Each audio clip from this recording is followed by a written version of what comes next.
وہ جو آخری میٹنگ تھی، یہ تو خیر ابھی کب کی ہوگی، اگست کی میٹنگ ہوگی یا اگست کے قریب آخری میری میٹنگ تھی جنرل باجوہ سے. تو انہوں نے عجیب بات کی. انہوں نے کہا آپ کے لوگوں کے اوپر فائلیں ہیں، آپ کے لوگوں کے آڈیوز ہیں، ہمارے پاس ویڈیوز ہیں، اور مجھے کہتے کہ آپ بھی پلے بوائے تھے.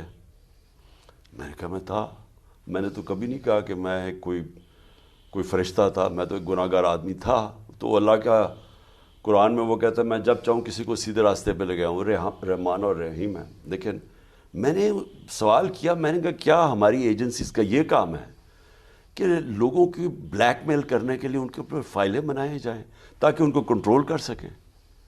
تو یہ ایجنسیز اس لیے قوم پیسے خرچ کرتی ہے کہ ملک کی دفاع، یہ ملک کی دفاع ہو رہی ہے.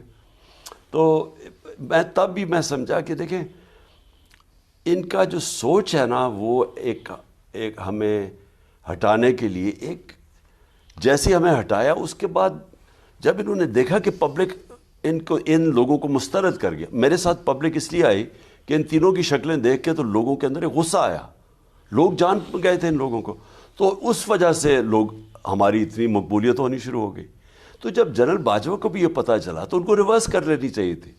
جو مجھے حیرت ہوئی کہ انہوں نے اسی پالیسی پہ چلتے رہے، اور بجائے یہ کہ چینج کریں انہوں نے سختیاں کی، انہوں نے وہ قسم کا ظلم کیا جو اعظم سواتی سے کیا، جو شہباز گل سے کیا، جو صحافیوں سے کیا، جو ارشد شریف سے کیا. اور میرے اوپر کیسز کے اوپر کیسز ہر روز بننے شروع ہو گئے، اور یہ پھر آڈیوز نکلنی شروع ہو گئی. اور یہ آڈیوز تو یہ اب کس کے پرائم منسٹر کی سیکیور لائن کی کون ٹیپ کر رہا تھا؟ یہ آفیشل سیکرٹس ایکٹس کے خلاف ہے. میری اعظم خان کے ساتھ آڈیو نکل آئی، وہ تو ہمیں صرف ISI کر سکتی تھی. تو یہ شروع ہو گئے کام. یعنی حیرت یہ ہے کہ بجائے آپ چوروں کے خلاف کھڑے ہوں اور عوام کھڑی ہے جدھر، آپ اس پارٹی کے خلاف کھڑے ہو گئے جس کے سارا ماضی ان کے مقابلے میں ایک سٹرگل تھی ان کرپشن کے خلاف. ان کو ختم کرنے کی، سب سے بڑی پارٹی کو ختم کرنے کی کوشش کی.